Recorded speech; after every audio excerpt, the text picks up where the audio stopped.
khắp nơi khắp bốn phương.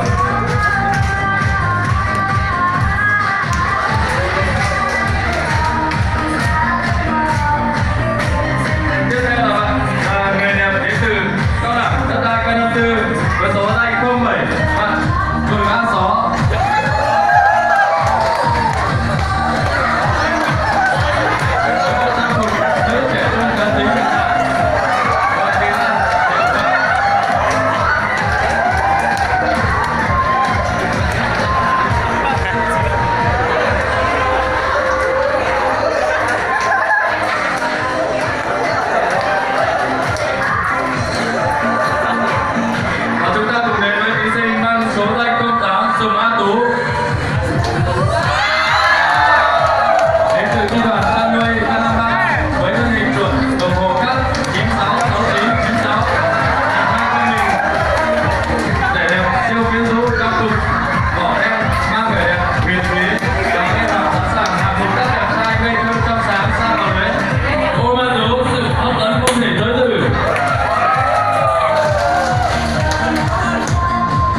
Chúng ta cùng đến với thí sinh số danh 09 là bạn Hào An Khai.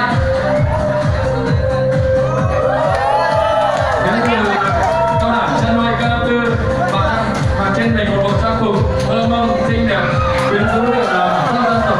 Sở thích của bạn là rất thích trai đẹp.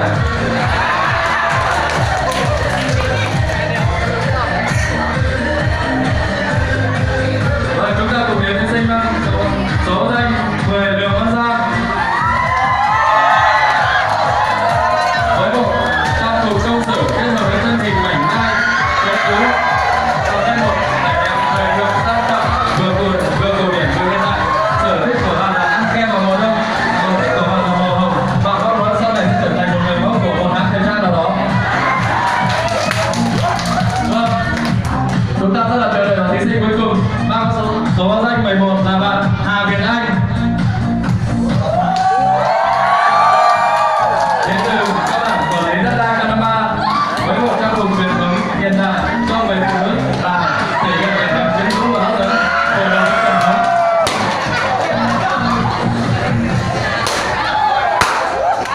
Gì đấy? Vâng, ngay sau đây ban tổ chức xin mời cả đoàn bước lên cầu thang để cho quý thầy cô các bạn trong hội trường bình luận và cuộc thi và cũng như bình chọn.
Ngay sau đây mời toàn thể quý vị đại biểu và các bạn sinh viên chấm điểm theo các thí sinh bằng chạm ngón tay.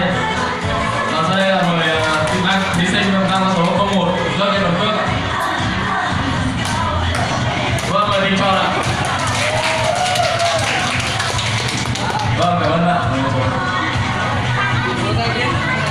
Thí sinh tiếp theo ạ là số 02. Còn luôn. Vâng, bạn này to hơn một chút không ạ? Tiếp theo thí sinh mang số 03.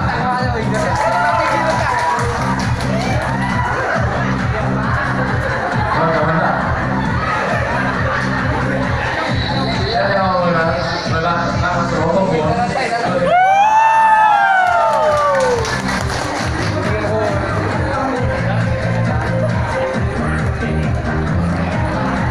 Tiếp theo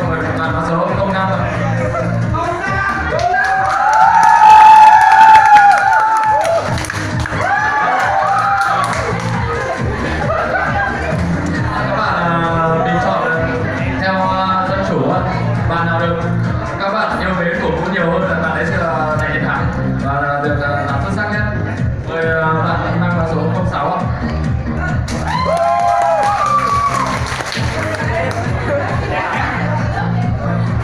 Vâng, tiếp theo mời bạn là số 07 ạ.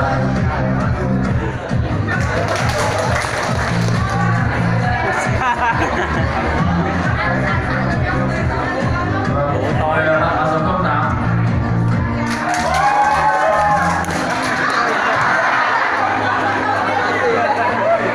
Tiếp theo mời bạn là số 09 ạ.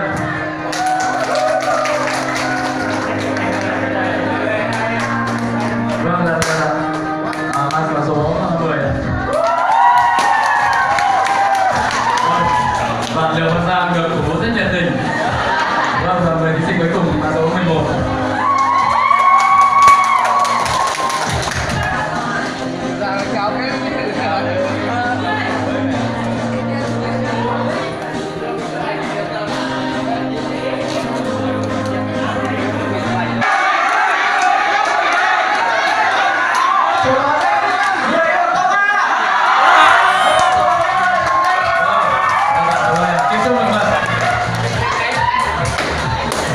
Số tay công năng được không ạ?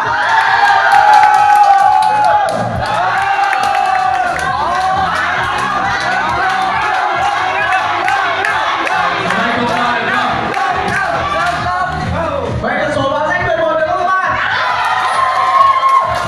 Vâng, được chọn 3 bạn xuất sắc nhất ạ.